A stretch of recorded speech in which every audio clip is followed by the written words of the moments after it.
Ronald Nixon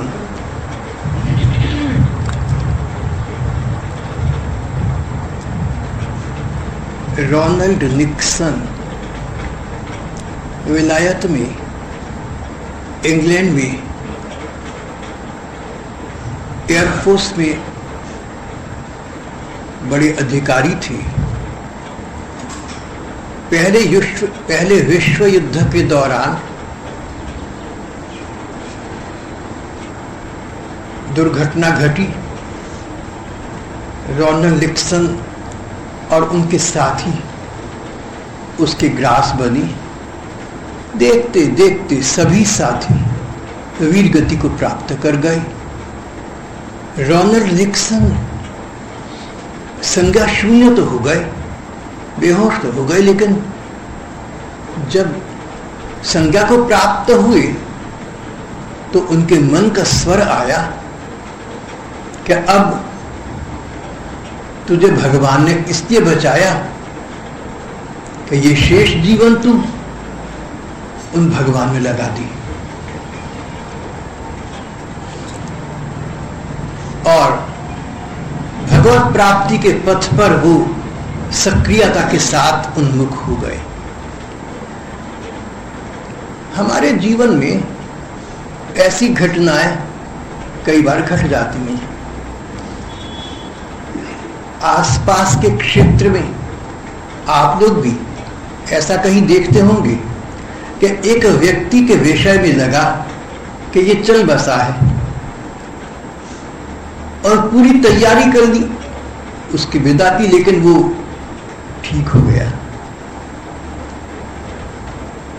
ऐसे कई cases में अपनी परिचित जगत में दिखता हूं।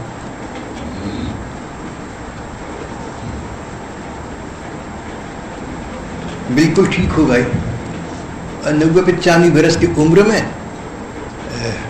बिल्कुल सक्रियता के साथ भाग दौड़ कर रहे हैं। अपने छावनी में भी इस प्रकार के हैं। तो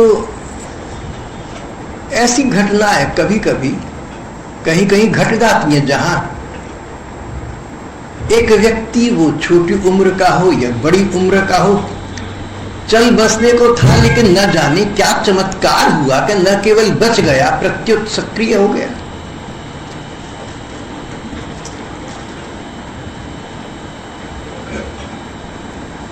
लेकिन दोबारा जीवन पाने पर मन में एक दृढ़ विचार ये बैठ जाना कि अगर अब मैं बच गया, अगर चला गया होता तो बात समाप्त हो जाती। अब अगर मैं बच गया तो शेष जीवन भगवान को पाने में लगा दूं। ये विचार सबको तो नहीं आता, लेकिन किसी किसी सौभाग्यशाली को आ भी जाता है। रोनाल्ड निक्सन इंग्लैंड के थे, अंग्रेज थे, उनको ये विचार आ गया, मुझे भगवान ने जीवन दिया है, पुनर्जीवन दिया है, मैं इसका लाभ उठाऊं। जीवन का सबसे बड़ा लाभ क्या है? पैसा कमाना, यश प्रतिष्ठा प्राप्त करना, ये सब बातें एक दिन जब ये शरीर शांत होगा तो ये सब वस्तु भी शांत हो जाएंगी। तो जीवन का लाभ पैसा या प्रतिष्ठा आदि तो नहीं हो सकते। लाभ हो तो ऐसा जो भले ही शरीर समाप्त हो जाए, लेकिन शरीर जब ये शरीर हमारा साथ नहीं देगा तो लाभ उसे कहते हैं कि हमें वो वस्तु तब भी लाभ प्रदान करे, हमारे मरने के बाद वस्तु हमें लाभ प्रदान करे। ऐसी क्या वस्तु है? शरीर समाप्त हो जाएगा। एक ऐसा दिन अंततः कभी न कभी तो आएगा जब शरीर अपना साथ छोड़ देगा हमारा। आसपास के प्रेमी लोग रोकर धोकर पागल होकर या छुटकारा पाकर अंततः भूल जाएंगे। शरीर समाप्त हो जाएगा, आसपास वाले न रहेंगे, यहाँ की वस्तुएं यही रह जाएंगी। लाभ उस वस्तु की प्राप्ति को कहते हैं जो शरीर समाप्त होने पर हमारे साथ जाएगी और साथ देगी। कहते हैं कि मृत्यु के पश्चात जीवात्मा को बड़े अंधकार से गुजरना पड़ता है, वहां तो कोई होता नहीं अंधेरे के अलावा, घोर अंधकार और कुछ नहीं।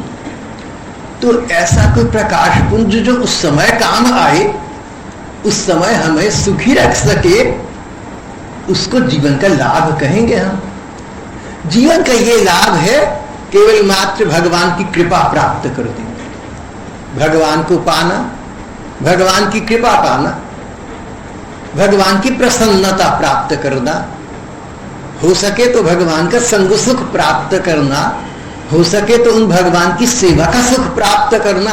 एक के बाद दूसरे दर्जे की बड़ी बातें हैं, इनमें से कोई सी एक बात जीवन में हो जाए तो जीवन सार्थक हो गया। रोनाल्ड निक्सन अपने जीवन के एक सुनिश्चित निर्णय को लेने में सफल हो गए। भगवान को पाने के लिए अब जीवन मेरा, और मन के स्वर ने कहा कि यूं तो भगवान को कहीं भी पा सकते हो, लेकिन भगवान को पाना जितना भारत में सुलभ है उतना अन्यत्र नहीं। इस भारत देश की महिमा का गान, इसका प्रशस्ति गान मैं कई बार करता हूं, इसलिए नहीं कि मैं यहां जन्मा हूं, जन्मने से क्या है, क्या हो सकता है कि मैं किसी दूसरे देश में जन्मा होता। मुझे तो ऐसा लगता है कि मेरे लिए सारे देश बराबर हैं, सब देश अपने हैं।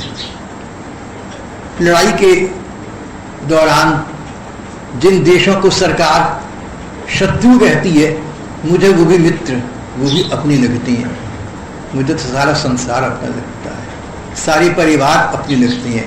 आप सब लोग जिनको शायद सड़क पर मैं ना पहचानूं, वो भी अपनी लगती हैं। इसको आप मेरा पागलपन कहिए, नासमझी, या भगवत कृपा, जो चाहे आप कह लें।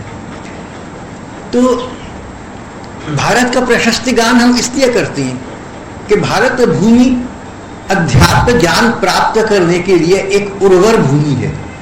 इस देश में वो वातावरण उत्पन्न हो सकता है जल्दी से, जो दूसरे देशों में उतनी जल्दी उत्पन्न नहीं हो सकता, जिससे भगवान को पा सके। श्रीमद् भागवत में ऐसा लिखा हुआ है, और मैं तो ऐसा दिखता ही हूं। तो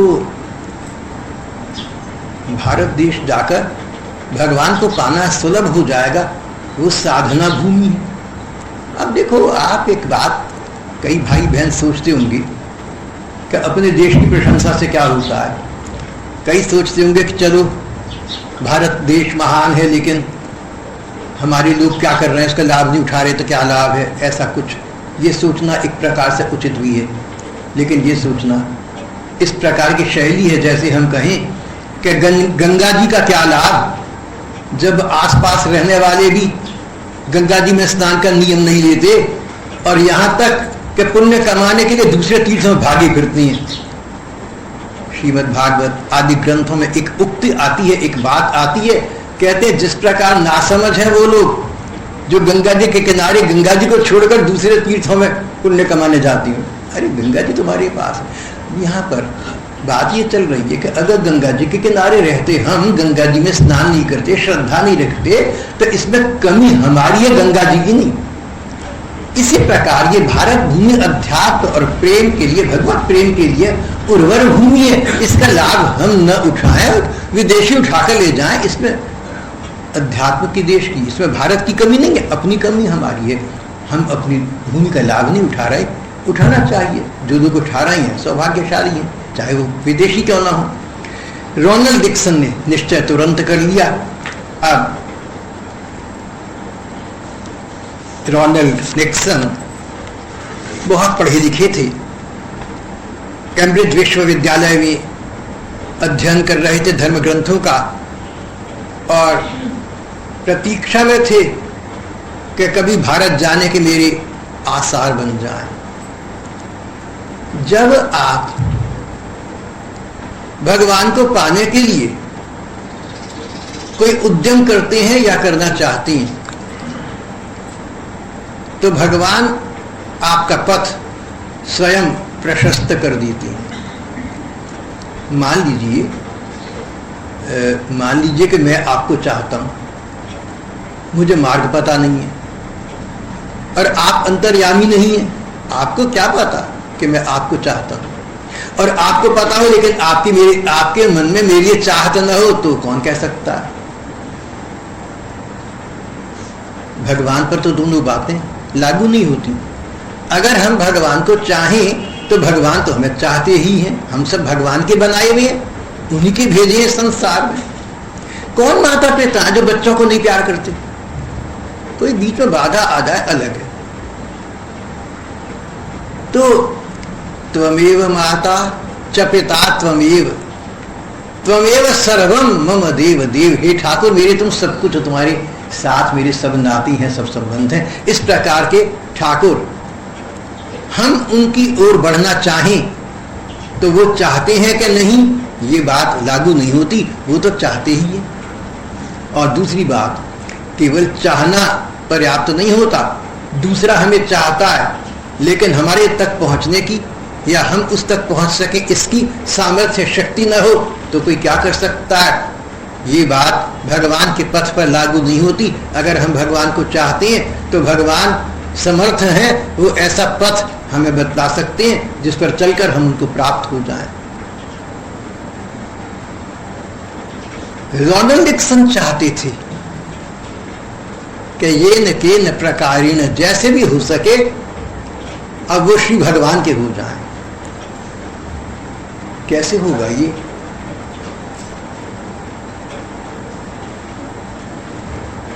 भला उन दोनों की दुनिया लगभग 90 वर्ष पुराना संसार, न तो यातायात के साधन इतने सुलभ थे, न अन्य सुविधाएं थी। अभी रोनाल्ड निक्सन इस वहापोह में थे, इस कश्मकश में थे, इस दुविधा में थे। चाहता हूं भगवान को पाने के लिए भारत जाना, पर कैसे होगा ये? तो भगवान ने बानक बना दिए।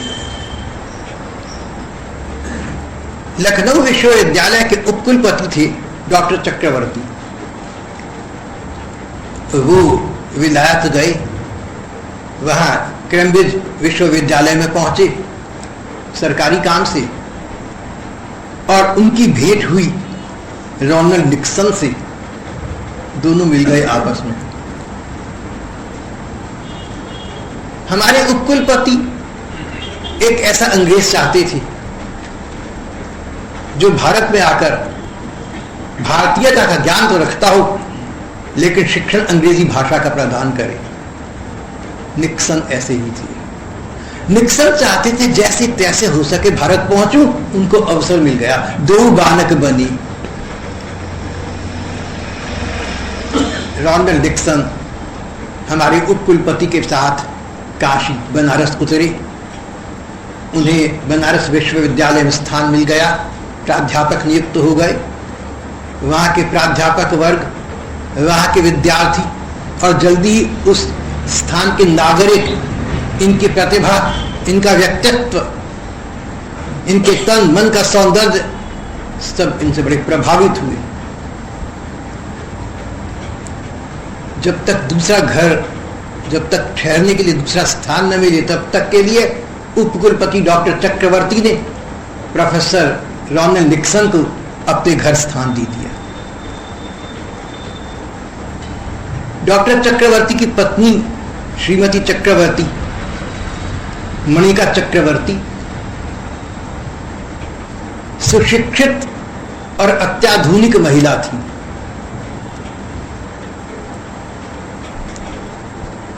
रोनाल्ड उनके बेटे की बड़े बराबर थे, बहुत छोटे थे उम्र में। बहुत जल्दी ही रोनाल्ड उनको मां कहने लगे और मां इनको बेटा मानकर गोपाल कहकर पुकारने लगी। गोपाल।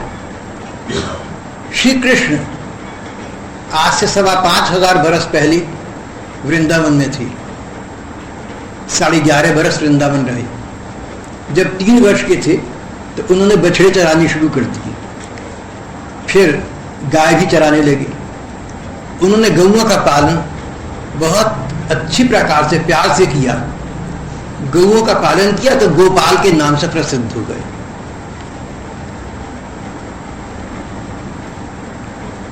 तो गोपाल का अर्थ बाल कृष्ण, 5-6 बरस के श्री कृष्ण को गोपाल कहते हैं।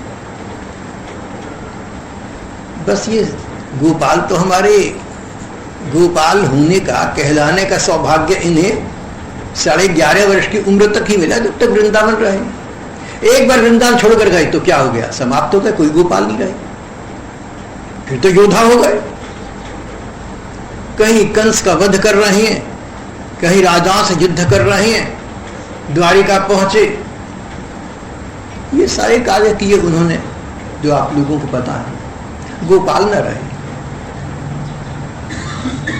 अर्जुन के सारथी बने, पार्थ सारथी, अर्जुन को गीता का उपदेश दिया। गीता वक्ता तो हो गए, लेकिन गोपाल न रहे।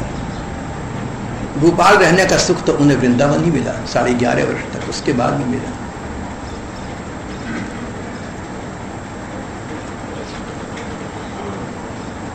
मणिका चक्रवर्ती ने रोनाल्ड निक्सन को अपने बेटे जैसा पाया, प्यार से उन्हें गोपाल तो कहने लगी, पर गोपाल देखते कि मां अत्याधुनिक, बहुत फैशन परस्त,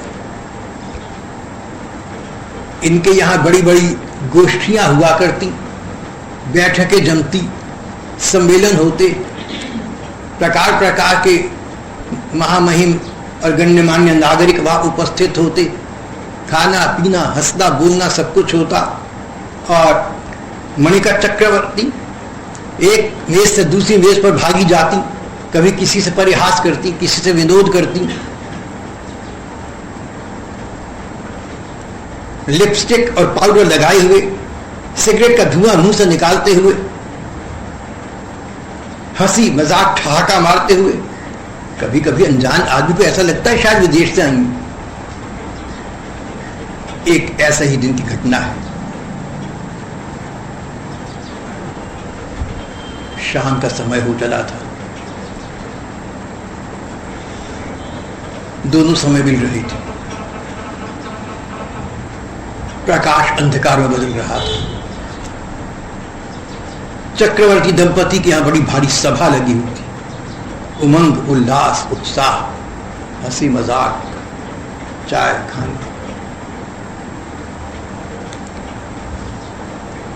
निक्सन ने, गोपाल ने देखा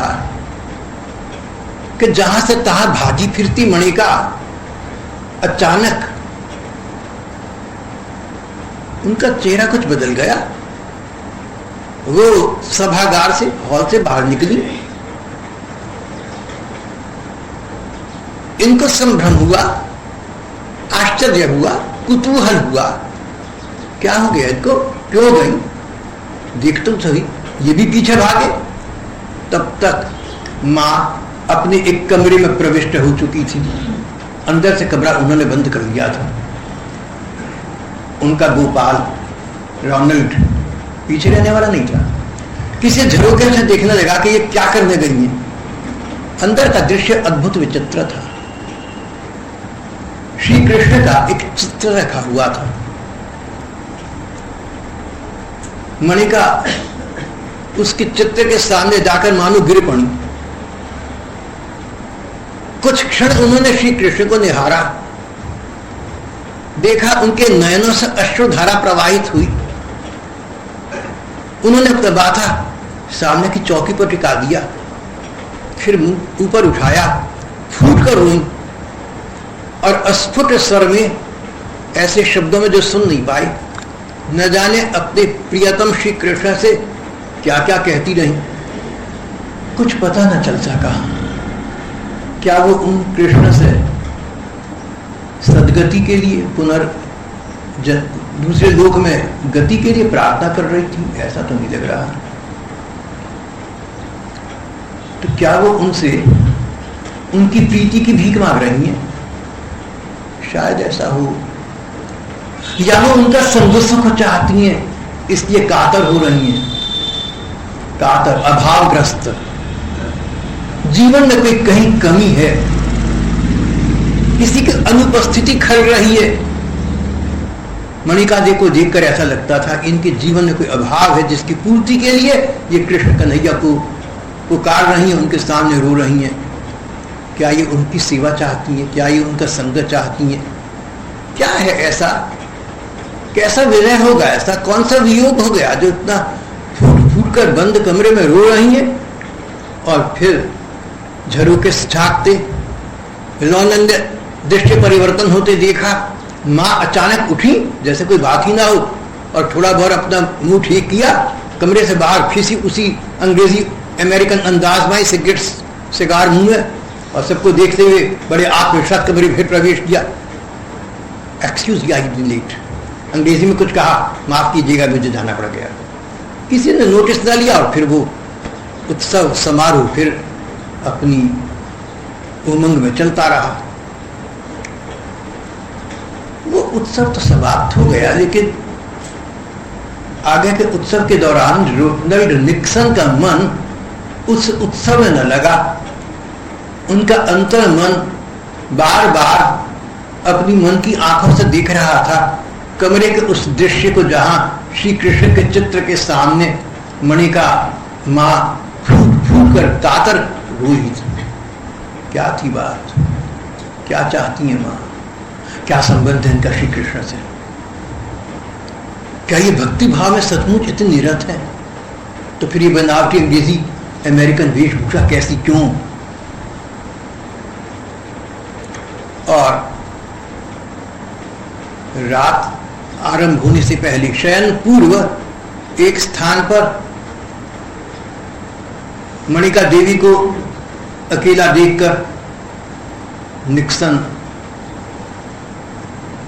उनके पास चली गए, उनकी गोद में सिर टिका दिया। मां, अपने गोपाल बेटे से कुछ छिपाओगी या सच सच बता दूं?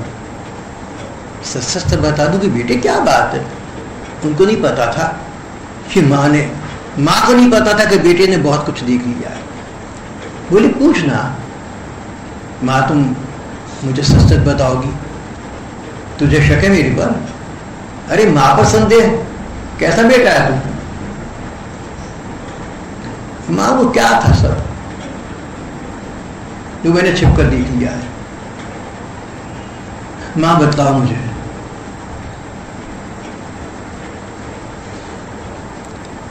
मां गंभीर हो गई, अति गंभीर हो गई। बोली गोपाल मेरे, बतला दूंगी तुझे, सब कुछ बतलाऊंगी। तू जानने के योग्य सुपात्र है, ये भी जान गई मैं। तूने अध्ययन किया है विश्व के सभी धर्मों का, और फिर तू भारत आया भगवान को पाने के लिए, इसलिए मेरी वार्ता श्रवण करने का तू सुपात्र अधिकारी है। मां, ये सब बातें रहने दो, मुझे बताओ वो सब क्या था, किसके लिए, क्या कमी है तुम्हारे पास? भगवान का दिया सब कुछ है, फिर किस वस्तु की कामना से तुम रो रही थी? मां की आंखों में फिर आंसू भर आए, मानो दुखती नस को किसी ने दबा दिया हो। किसके लिए आंसू आ रही थी? मां रो पड़ी। गोपाल, एक ही हैं सारे संसार में, श्री कृष्ण, जिनका जितना अधिक संग प्राप्त करोगे उतना अधिक रोना तुम्हारे हाथ लगेगा। ये रुलाना जानती, इनकी गोपिकाएं भक्त थी, गोपिकाएं इनकी परम भक्ता थी। 11.5 बरस उनके साथ प्रणय लीलाएं करने के पश्चात ऐसा गई कि दोबारा वापस न आई। गोपियों का जीवन रुदन बन गया, क्रंदन बन गया, अन्वेषण बन गया, प्रतीक्षा बन गया, मिला कुछ नहीं। हमारे अपने इस युग में 16वीं शताब्दी में महाप्रभु चैतन्य देव हुए, भक्तों ने उनको प्रेमावतार कहा है। श्री कृष्ण प्रेम के साक्षात अवतार चैतन्य देव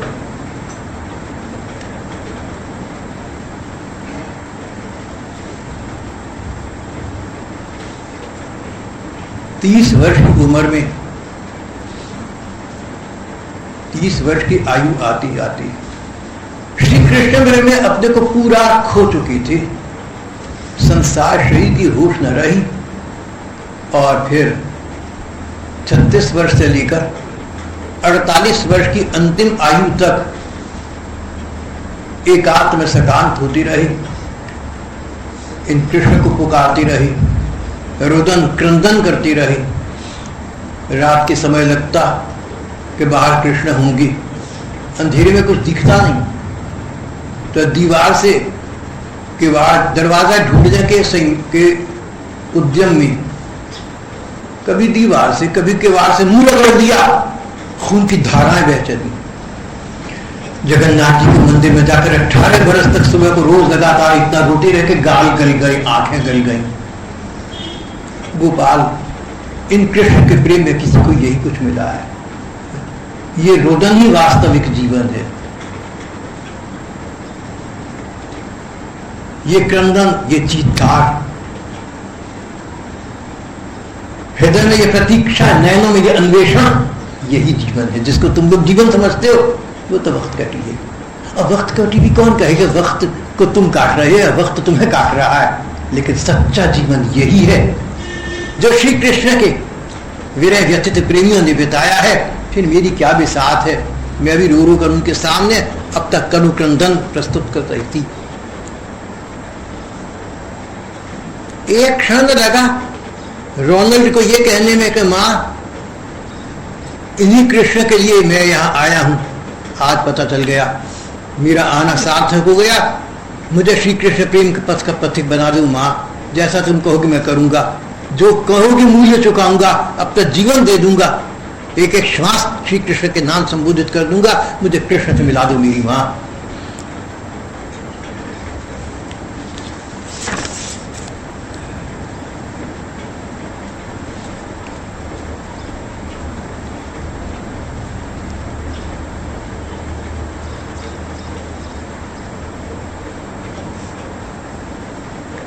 निक्सन ममतामयी मां की मानी अंगुली पकड़कर कृष्ण प्रेम के पथ के पथिक हो गए। कुछ दिन बाद डॉक्टर चक्रवर्ती का बनारस से, काशी से स्थानांतरण हो गया लखनऊ के लिए। लखनऊ विश्वविद्यालय के उपकुलपति सरकारी आज्ञा से ही बन गए। उनको तो फर्क न पड़ा।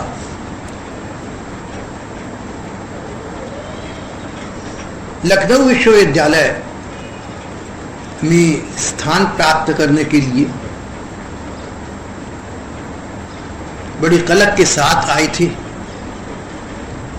और अब उसी विश्वविद्यालय को, उसी लखनऊ को छोड़ने को तैयार थे, कम वेतन पर वाराणसी विश्वविद्यालय में सम्मिलित होने के लिए। जो लोग जीवन में कोई लक्ष्य बना लेते हैं ना, विशेषतः अगर भगवान को पाना हमारे जीवन का वास्तविक लक्ष्य बन जाए, तो फिर पैसे को कौन देखता है।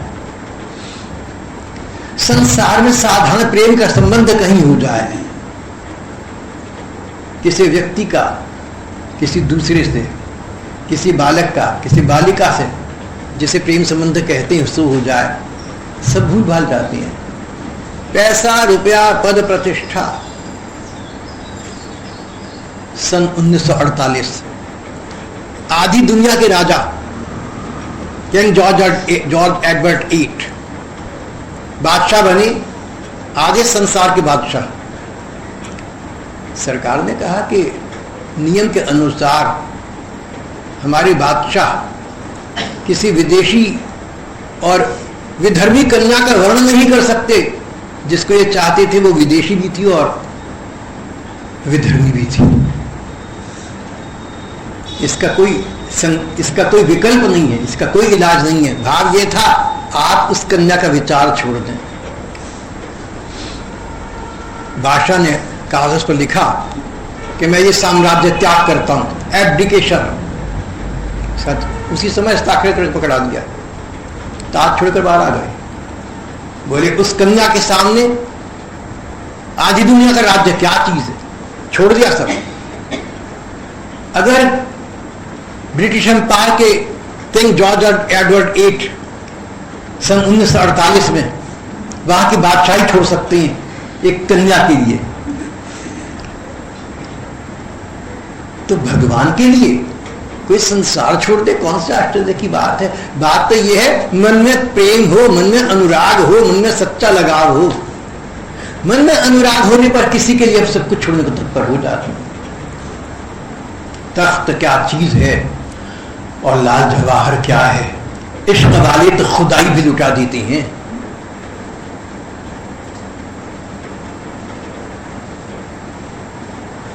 तो निक्सन, रोनाल्ड निक्सन एक विश्वविद्यालय छोड़कर अपनी सत्संगी मां के सत्संग सुख के लिए कम वेतन पर दूसरे स्थान पर आ गए। कौन सा आश्चर्य।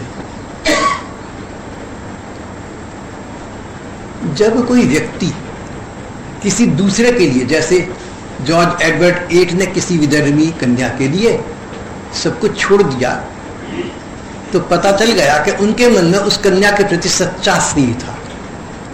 लेकिन मेरे विचार से सच्चा स्नेह तो था, लेकिन अगर ये सच्चा स्नेह भगवान के प्रति हो तो अपने लिए भी और संसार के लिए लाभदायक है। नहीं तो भावुकता है। सच्चाई है लेकिन भावुकता है, इसका लाभ तो किसी को नहीं है। प्रेमावतार प्रभु चैतन्य देव ने श्री कृष्ण के लिए घर बार परिवार सब छोड़ दिया, आज तक हमारे दिशा दर्शक बने हुए हैं और अपने आप श्री कृष्ण को प्राप्त कर चुके थे। अरे तो छोड़ना तो तब छोड़ना जब तुम्हें भी लाभ हो और आसपास वालों को भी।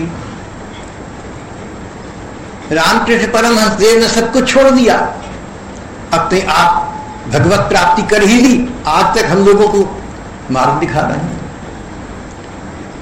तो छोड़ना अगर हो तो ये तो बताता है कि छोड़ने वाला व्यक्ति सच्चा है दूसरे के प्रति, पर सरलता है, भावुकता है।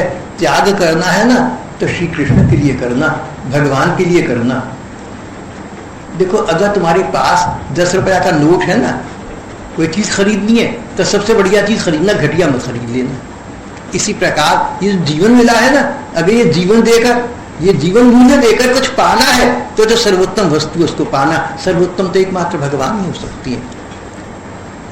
जो व्यक्ति ये कहे कि चलो यहां बैठा बैठा मैं दूसरे स्थान का लाभ उठा लूंगा, तार से, चिट्ठी से, दूरभाष से, ये बात नहीं बनती।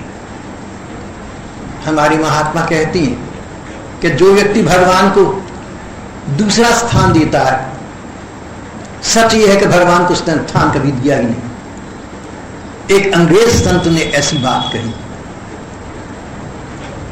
One who gives second test to God gives him no place.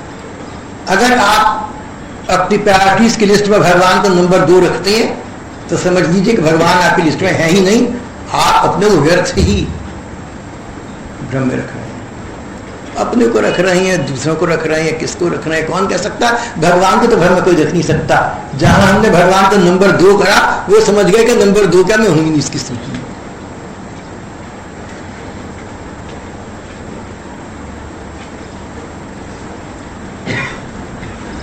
Ronald Nixon का मन तो पूरा बदल चुका था।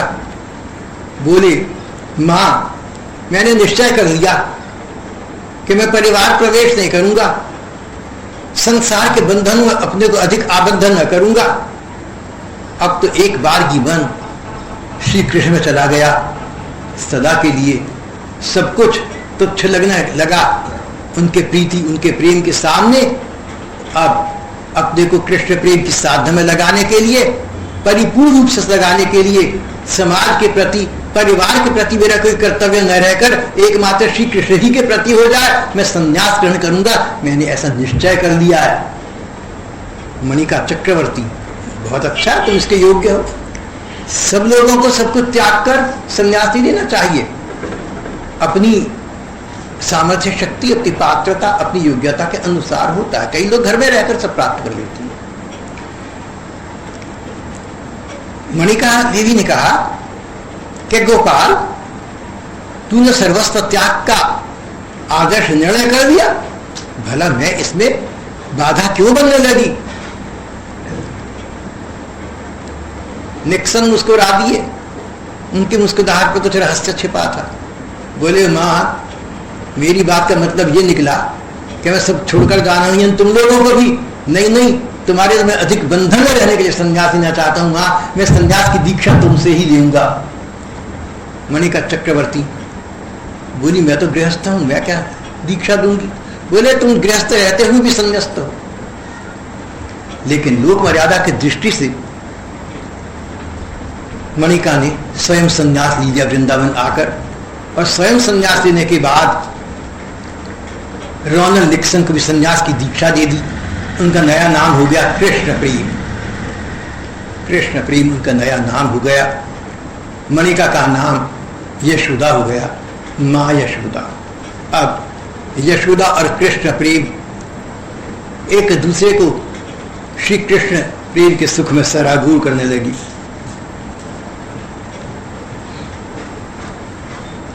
और इन दिनों कालक्रम की महिमा है, समय का प्रवाह कहिए। डॉक्टर चक्रवर्ती महाशय का स्वर्गवास हो गया। उनकी पत्नी मणिका माँ यशोदा ने कहा कि अब जब कोई दायित्व मेरे न रहे तो मुझे चाहिए कि मैं एकमात्र श्री कृष्ण में अपने को लगा दूं। संन्यास भी ले लिया था और रोनाल्ड निक्सन भी संन्यास्त हो चुके थे। उन्होंने अब नव जीवन का, एकमात्र श्री कृष्ण के प्रति समर्पित एक अनन्य जीवन का आरंभ करने का निर्णय कर लिया।